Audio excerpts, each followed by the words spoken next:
Modern physics का question है। इसमें कह रहा है कि an alpha particle with kinetic energy 2.1 electron volt make an head on collision with hydrogen in ground state atom moving toward it with the kinetic energy of 8.4 electron volt. The collisions, बताइए इसमें से कौन सा option hold करेगा। तो अब मेरे सामने दिक्कत ये है कि मैं क्या सोचूं, मुझे कुछ नहीं समझ में आ रहा है। तो कोई बात नहीं, अगर हमें कुछ नहीं समझ में आ रहा तो इतना तो समझ में आ ही रहा है कि जब हम लोग क्लास में क्वेश्चन डील करते हैं, ये कोलिजन, एटॉमिक कोलिजन के जब क्वेश्चन डील करते हैं, तो सबसे पहले मैंने क्या किया था, सबसे पहले मैंने ये जानने की कोशिश की थी कि ये कोलिजन होगा तो इसमें कितनी एनर्जी मैक्सिमम लॉस हो सकती है। तो सबसे पहले तो निकालना पड़ेगा कि मैक्सिमम कितनी लॉस हो सकती है, क्योंकि जब तक हमको ये ना पता चल गया कि मैक्सिमम एनर्जी कितनी लॉस हो सकती है, क्योंकि जो मैक्सिमम एनर्जी लॉस होगी वही तो हाइड्रोजन के इलेक्ट्रॉन को एक्साइट करने में कन्वर्ट होगी। तो हमें निकालना पड़ेगा कि मैक्सिमम कितनी एनर्जी लॉस हो सकती है, तभी जाके मैं कुछ सोच पाऊँगा कि ये जो एनर्जी लॉस मिल रहा है एक्चुअल में ये कहाँ कहाँ जाएगा। ओके, तो इसके लिए हम लोग क्या करेंगे, चलिए सबसे पहले कैलकुलेट करेंगे मैक्सिमम लॉस, मैक्सिमम लॉस कि ये मैक्सिमम लॉस कितना आएगा। तो मैक्सिमम लॉस कब होता है, जब कोलिजन परफेक्टली इनइलास्टिक होता है। तो क्वेश्चन में कह रहा है कि एक अल्फा पार्टिकल है, तो अल्फा पार्टिकल का मास क्या होगा 4m, मान लें इसकी वेलोसिटी क्या है v1 है। जब ये कोलाइड करेगा किससे, हाइड्रोजन, जिसका मास क्या होगा m, इसकी वेलोसिटी मान लिया v2 है। तो क्वेश्चन दिया गया, देखिए अल्फा पार्टिकल की काइनेटिक एनर्जी 2.1 इलेक्ट्रॉन वोल्ट है, तो आप यहाँ पे क्या लिख सकते हैं काइनेटिक एनर्जी को, हाफ इसका मास 4m इंटू v1 का square is equals to 2.1 electron volt है, इलेक्ट्रॉन वोल्ट है, कोई बात नहीं। यहाँ से v1 की वैल्यू क्या आ जाएगी, ये आ जाएगी आपकी 2.1 डिवाइड बाई 2 इंटू एम का अंडर रूट। और यहाँ पे जो काइनेटिक एनर्जी दी गई है हाइड्रोजन एटम, देखिए with the hydrogen in ground state atom moving toward it with the kinetic energy 8.4, तो आप क्या लिख सकते हैं हाफ m इंटू v2 का स्क्वायर। और पता है जो हाइड्रोजन एटम है वो अपोजिट डायरेक्शन में आ रहा है, देखिए hydrogen in ground state moving toward it, इसके तरफ जा रहा है, इसके तरफ जा रहा है। तो हाफ m v2 का स्क्वायर इक्वल्स टू 8.4, तो यहाँ से v2 की वैल्यू क्या आएगी, it is 2 into 8.4 upon m। और ये जब टकराएगा तो अगर मैक्सिमम लॉस चेक करना है तो कोलिजन क्या होना चाहिए, परफेक्टली इलास्टिक। ये तभी संभव है जब दोनों की वेलोसिटी क्या हो जाए, एग्जैक्टली सेम हो जाए, क्योंकि इसी कोलिजन में, परफेक्टली इनइलास्टिक कोलिजन में ही मैक्सिमम लॉस होता है। अच्छा, एक चीज़ और मैं आपको क्लियर बता दूं कि जब भी एटॉमिक कोलिजन के क्वेश्चन डील करने होते हैं तो सबसे पहले ये बात तो दिमाग में आ ही जाना चाहिए कि यार मैक्सिमम लॉस कितना हो रहा है, चला कैलकुलेट करते हैं, क्योंकि मैक्सिमम लॉस जब हम निकाल लेंगे तो कुछ दिमाग को आइडिया मिलना शुरू हो जाएगा कि हमें क्या सोचना है। उसी से तो कंपेयर करेंगे कि हाँ इतना लॉस हो रहा है तो क्या ये हाइड्रोजन एटम एब्जॉर्ब कर पाएगा कि नहीं कर पाएगा, क्या होगा, ये जानना पड़ेगा ना। और हम कब जान पाएंगे, जब हम निकाल पाएँ कि मैक्सिमम लॉस कितना हो रहा है। तो अब हम लिखेंगे linear momentum conservation maximum loss निकालने के लिए। तो initial momentum, linear momentum conservation use करेंगे। तो 4mv1 minus mv2 equals to 4mv plus mv। अच्छा, यहाँ पे एक चीज़ देखिए, इसको मैं चाहूँ तो क्या लिख सकता हूँ, v2 को मैं लिख सकता हूँ, v2 को मैं चाहूँ तो लिख सकता हूँ 4 इंटू √2.1 अपान 2m, जैसे लिख सकता हूँ। देखिए कैसे, एक्चुअल में आप 2 से यहाँ मल्टीप्लाई कर दीजिए, 2 से यहाँ मल्टीप्लाई कर दीजिए, तो ये 2 इंटू 2 का टर्म बाहर आएगा।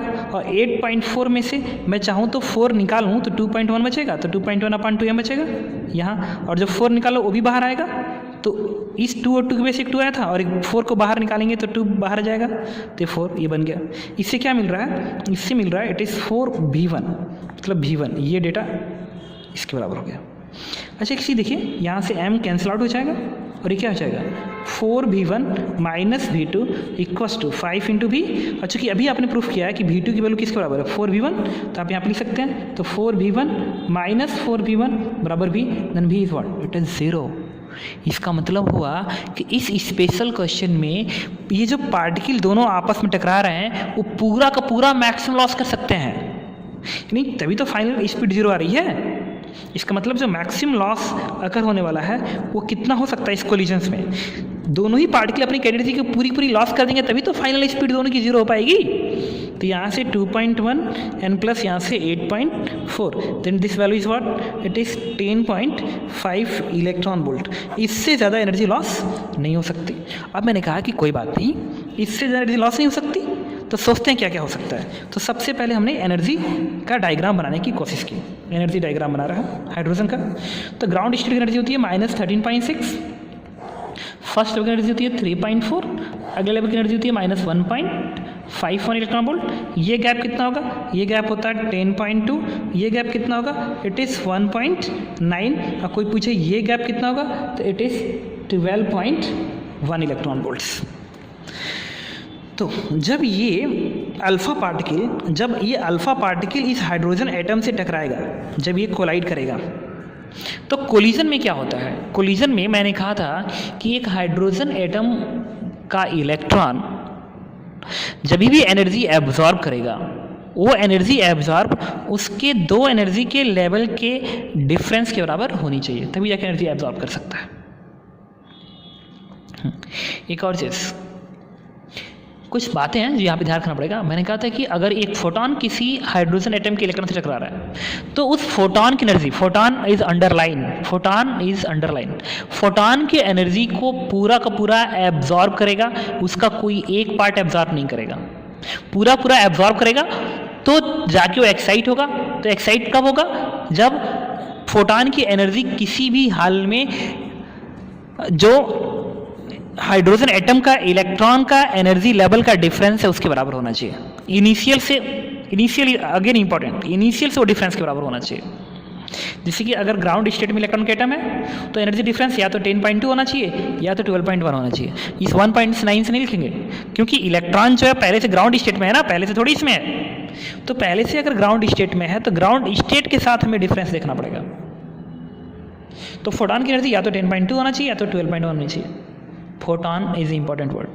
बट जब इसी हाइड्रोजन एटम से कोई इलेक्ट्रॉन टकराएगा, बाहर का फॉरेन इलेक्ट्रॉन टकराएगा, या कोई दूसरा एटम टकराता है, तो फिर ये हाइड्रोजन एटम का इलेक्ट्रॉन उस बाहरी इलेक्ट्रॉन के जो मैक्सिमम एनर्जी है उससे कम की भी एनर्जी एब्जॉर्ब कर सकता है, बशर्ते वो कम की जो एनर्जी होनी चाहिए वो एनर्जी डिफरेंस के बराबर होना चाहिए, वो इस एनर्जी डिफरेंस के बराबर होना चाहिए। ठीक है।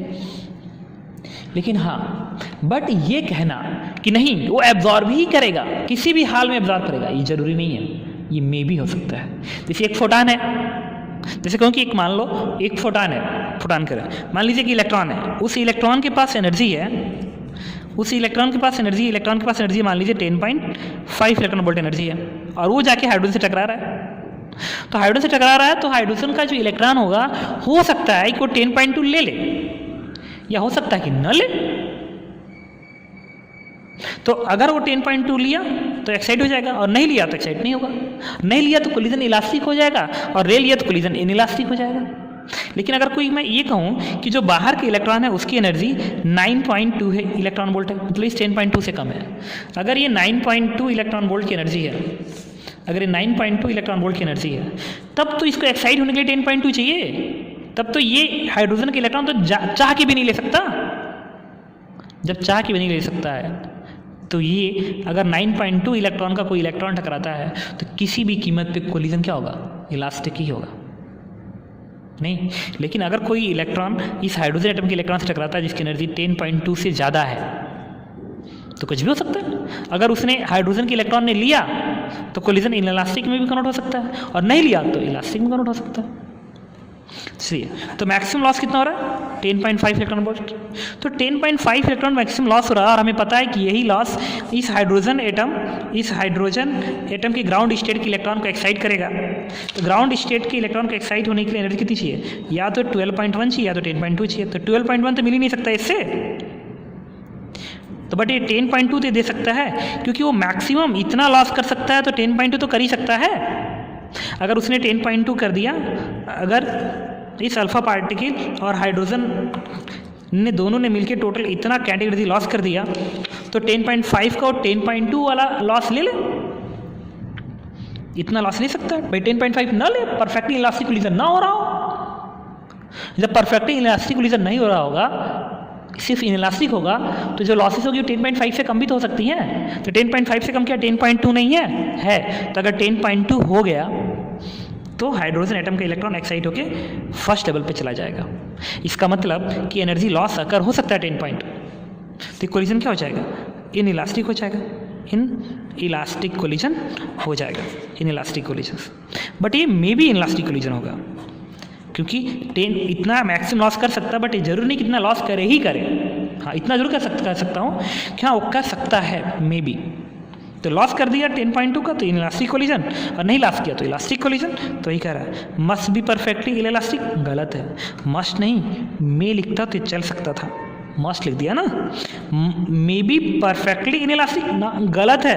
परफेक्टली इनइलास्टिक के लिए 10.5 का लॉस करना पड़ेगा, जो कि इसमें कहीं भी किसी भी गैप में नहीं दिख रहा है, ना तो यहाँ से यहाँ तक के गैप में दिख रहा है, ना इस गैप में दिख रहा है।